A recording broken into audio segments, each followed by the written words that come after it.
Besan curry చేస్తున్నాను. దానికి కావాల్సిన ఇంగ్రీడియంట్స్ బేసన్ ఒక 3.5 స్పూన్ వేసుకున్నాను. ఈ స్పూన్ తోటి 3.5. ఆనియన్ వచ్చేసి 2 మీడియం సైజు ఆనియన్స్, 2 పచ్చిమిర్చి, ఒక 2 చింతపండు, ఒక నిమ్మకాయ సైజ్ అంత చింతపండు నానబెట్టుకున్నాను. కరివేపాకు 4 రెమ్మలు. ఇప్పుడు తయారు చేసే విధానం అండి. ఒక 2 స్పూన్ల ఆయిల్ పోసుకుంటున్నాను.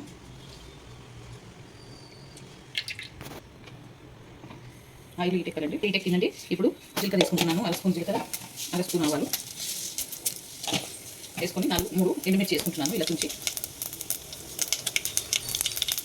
ఇప్పుడు ఆనియన్ పచ్చిమిర్చి చేసుకోవాలండి. ఇది కొంచెం వేగాలి. ఓకే అండి, ఇవి బ్రౌన్ అయ్యాయి. ఇప్పుడు దీంట్లో పసుపు, అల్లం వెల్లిపాయ వేసుకోవాలి. సగం చెంచా అల్లం వెల్లిపాయ వేసుకుంటున్నాను. సగం చెంచా పసుపు వేసుకున్నానండి. అల్లం వెల్లిపాయ సగం చెంచా వేసుకుంటున్నాను. సాల్ట్ వచ్చేసి 2 స్పూన్లు వేసుకొని బాగా కలుపుకోవాలి. కరివేపాకు వేసుకుంటున్నానండి.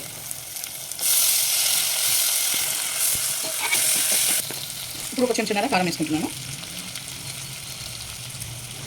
తీసుకొని కలుపుకోవాలి. ఇది వేగిపోయింది. చింతపండు రసము ఇంత తీసుకుంటున్నాను, 1 కప్పు. అది పోసేస్తున్నాను. కప్పు తీసుకుంటున్నాను.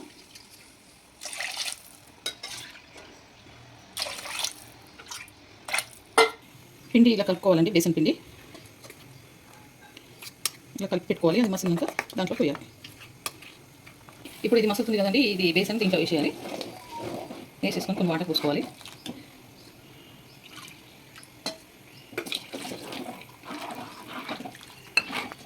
ఇది మసులుతున్నప్పుడే దీంట్లో 1 స్పూన్ ధనియాల పొడి వేసుకోవాలి.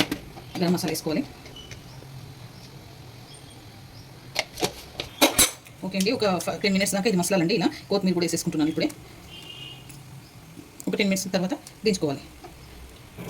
ఓకే అండి, ఈ బేసన్ కర్రీ రెడీ అయిపోయింది. ఈ వీడియో కనుక నచ్చితే లైక్ చేయండి, షేర్ చేయండి, కామెంట్ చేయండి, సబ్స్క్రైబ్ చేయండి. మరి తిక్కుగా ఉండొద్దు, ఈ మీడియంలో ఉండాలి. బేసన్ కర్రీ చేసుకుంటే చాలా బాగుంటుంది. ట్రై చేయండి.